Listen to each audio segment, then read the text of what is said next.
Hello everyone, my name is Jason Parker and welcome back to this channel about magic. Today we are taking a look at some magicians performing magic on Reddit. Actually, this is my third Reddit reaction magic video. If you want to see the first two, look in the pinned comment below. And without further ado, let's see what the internet has for us today. Okay, first we have something by Raindrops titled, "Hope you like it, and I hope that I do."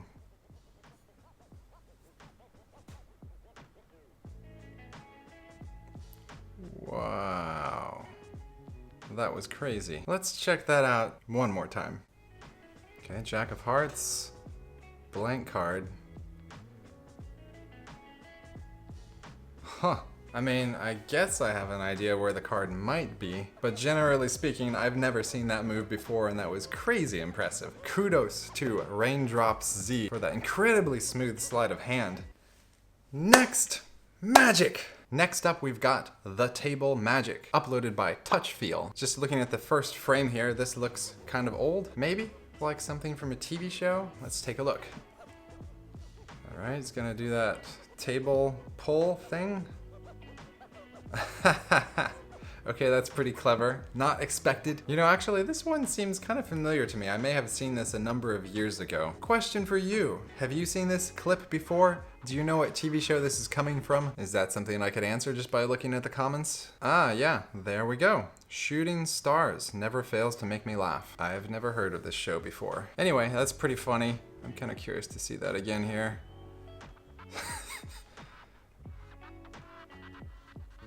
What I really like about that is all the preparation. You see him grabbing the tablecloth, he's really psyching himself up, and then boom! You know, it's the building of that expectation, then funny moment. I guess this qualifies more as comedy than magic. Proceeding right along to the next recommended video, and here we have something that looks electronic. It is called Card, Nicholas Lawrence plus Machine, Mario the Maker Magician. I've got to say right off the bat, this title leaves me very confused. Perhaps one too many colons. And this was uploaded by DP Recordings. Let's take a look at this possibly mechanical magic.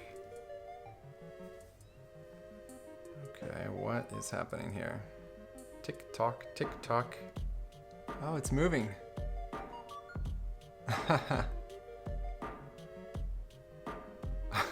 I've seen something kind of like this before, although less robotic. And now we have everything going in reverse order back to the beginning. All right, I guess that was somewhat interesting. Personally, I enjoy more seeing a human perform sleight of hand magic, and this didn't really seem like sleight of hand. It seemed all just like, I'm sure there's got to be like a lot of strings and pieces and stuff on the back of that card. So in some sense, it's just kind of an interesting automaton that someone has created. Did I use the word automaton correctly? The world will never know. Yeah, but generally speaking, I've seen these types of changing cards that they make. They're kind of expensive because there's lots of moving pieces, but the magician shakes it and the pips and the colors move around on there. Yeah, it's cool, but for me as a magician, it doesn't quite get me so excited. Just my opinion, not being critical. All right, this one is called Cap Change, and it is a submission on the Jason Parker Magic subreddit. Thank you, Howie91. By the way, in case you all didn't know, I did set up a magic subreddit, Jason Parker Magic, and you are welcome to post videos of you performing magic on there if you want the chance that I might review them on YouTube. At any rate, let's check this one out. Cap Change. Okay, it's got a cap there. Not what I expected. I thought for sure that was gonna penetrate the bottle. Huh. Well, I definitely like being surprised there. I did not immediately see how he did that, although I do have a little bit of an idea. Let's check that again. All right. Huh. Wow. I feel like I understand half of that. I think most of us can guess at least at the half of it. But as to how that bottle cap appears on the top, that's kind of tricky. I mean, I know he had his hand like holding the bottle up there at the top so you couldn't quite see, but still the shape of the bottle is like that, and how would a bottle cap move up that direction? I just don't get it. Very nice magic, Howie. I enjoyed it. What do people say here in the comments? Vlad Stark says, that was really unexpected. I thought the cap was going to appear in the bottle. Looking at this again, I might have an idea of how it's done, but it's still a pretty cool effect I hadn't seen before. Basically, I said the same thing as Vlad Stark. But what did Taxi Magic say? I know how I would have done it, and if you did it that way, that's really clean. But if you didn't do it the way I would have done it, then it's not clean at all. And last comment, awesome effect. Can it be done close up walking around, or is it screen only? For walking around, you would need a Raven-like device, if you know what I mean. Upside down smiley face. Yes, I do know what you mean, actually. Really cool. I enjoyed that one.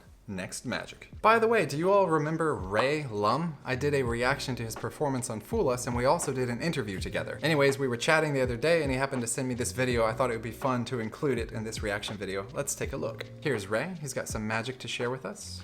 Try this experiment today. Cut a card in half, right? And then take a piece, bring it all the way to the front of the camera. See how big that looks? Okay. And you see how small this one looks? But it's the same card, right? But then when you bring this one to the front, see how big this one is? You see how tiny this one is? Because it really is. Look at that. That's crazy. Isn't that crazy? Now, admittedly, I had seen this one before when you sent it to me, but I wanted to share it with you all because I thought it was pretty funny, pretty creative. Yeah, I think I know how he's doing it, but still, I really like the principle involved here. I like the kind of optical illusion thing. Actually, what did you think? Leave a comment below. Did this fool you or not? And whether or not it fooled you, did you think it was a cool concept? And back on the Jason Parker Magic subreddit, we have the next act by Mateo Magician. This one is called No Camera Trick.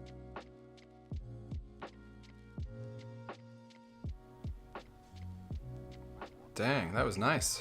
He had me distracted by pointing to his eye at the beginning. Let me watch that again. That's my excuse why I have to see it again. Look at my eye. Or no, watch the deck.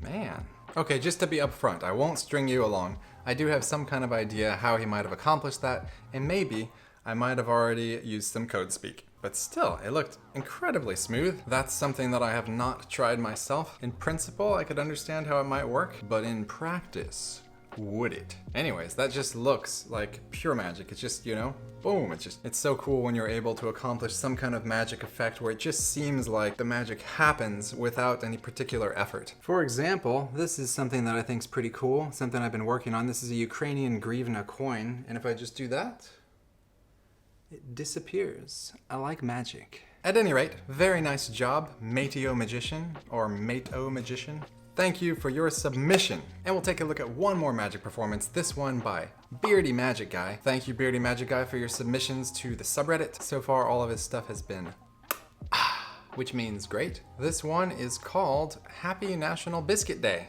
Or maybe he was just telling me that, and that's not the name of the trick. Proceeding. Okay, we got a biscuit there. Oh, different kind of biscuit.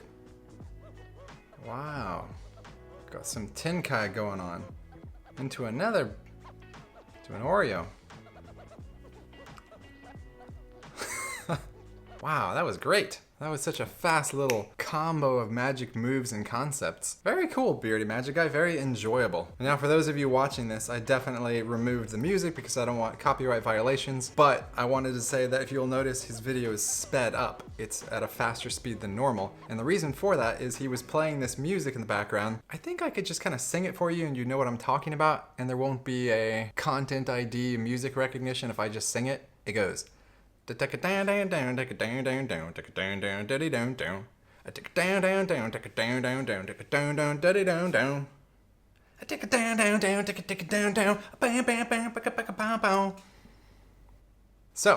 leave a comment below. Did you recognize that song with my beautiful rendition? It was a show. It was like the Benny Hahn show. Okay, I googled it. It was the Benny Hill Show. A show I think I never actually watched, but I remember hearing that intro and I think it was sped up with this music. So, Beardy Magic Guy was doing his video in the style of this. I wish I could have shared the music with you, but you know, YouTube copyright stuff and problems. Anyway, that was very awesome. I kind of would like to check it out again, but I'll do that on my own time. Because right now, it's just you and me. It's our time together. At any rate, I like how he was combining a mix of classic sleight of hand moves as well as the bite out cookie where he spits it back. Yeah, it was just a cool combination of things. By the way, is National Biscuit Day a real thing? Did he publish that on National Biscuit Day? There's only one way to find out. Yes, it appears that he made and posted this video for National Biscuit Day. The only fault laying with me for reviewing it 26 days after the fact. Mea culpa, I apologize. But I've been busy making other videos. By the way, have you seen that I reacted to America's Got Talent again recently? The last 2 videos were AGT reactions. If you're interested, forget about the pinned comment below, go straight to my YouTube homepage and you'll see them. Alrighty, so to cap off this video, I would like to share with you something that I like to do at the end of these reaction videos. I hope that you'll come on this journey with me. It is, in fact, to read a story from this little book called AESOP'S Fables. If you've never seen this before, the whole purpose is to select one randomly and see if we can learn some little pearl of wisdom. I've read both of those already. Here we go. This one is chapter 145, The Escaped Jackdaw. Of course, we all know what a jackdaw is. It's, one momento.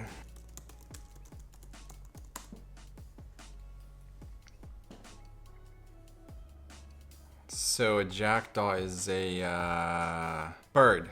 It's a bird. Reading. The Escaped Bird. A man caught a jackdaw and tied a piece of string to one of its legs, and then gave it to his chicken for a pet. To his children for a pet. That makes more sense. But the jackdaw didn't at all like having to live with people, so after a while, when he seemed to have become fairly tame, and they didn't watch him so closely, he slipped away and flew back to his old haunts. Unfortunately, the string was still on his leg, and before long it got entangled in the branches of a tree, and the jackdaw couldn't get free, try as he would.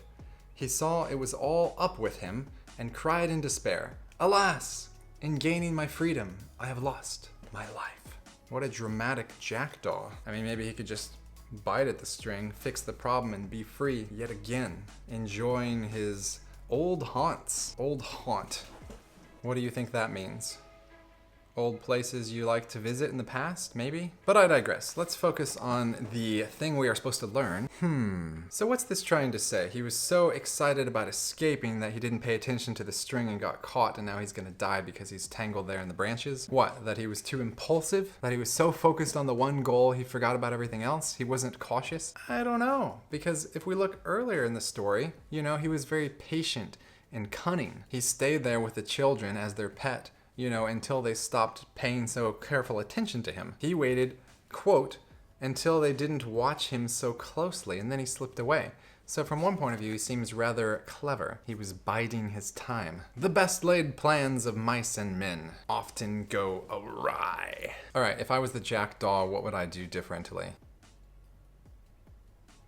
This kind of reminds me of a different Aesop's fable where some slave escaped from his master but then ended up in a worse fate. And it kind of felt like the author was telling people to be appreciative of their current situation because if they try to improve it, it could actually get worse. And as one astute YouTube commenter pointed out to me, as I do enjoy reading your interpretations of these fables in the comments below, which you're welcome to do, that perhaps this author of the Aesop's Fables was telling some of these stories to control the people, to subdue the masses. So if that was the aim of the author, then we should say no. We should not let ourselves be held back by these fears. If you really feel like you're in a bad situation, if you're convinced of that, then it is in your own best interest to take the risk to try to improve that, to make the change happen. But to balance that, we can say also make sure you plan the whole thing out. Make sure there's not still a string tied to your leg. Just, you know, really visualize it. Is that the result you want? Because the grass is always greener on the other side of the fence. And that brings to a conclusion this reading of the Aesop fable. Thank you for being here. Thank you for smashing like, as I know you probably already did, to help support this channel. Make sure to set the notification bell to all if you so desire. I hope you all enjoyed this video. I enjoy making these reactions and looking at magic with you, and I really enjoy reading your comments as well. And so once again, we are at the end of the video, where I desperately think, is there anything else I wanted to add? Some YouTubers, they make their endings so quick, they just finish and they're like, bye. You guys prefer that? Or do you like my long, drawn-out endings where I meander around? At any rate, I hope that you're having a fantastic week, that you're learning something magical, spending your time wisely, or at least watching a good Netflix show. I'll see you in the next video. Yup.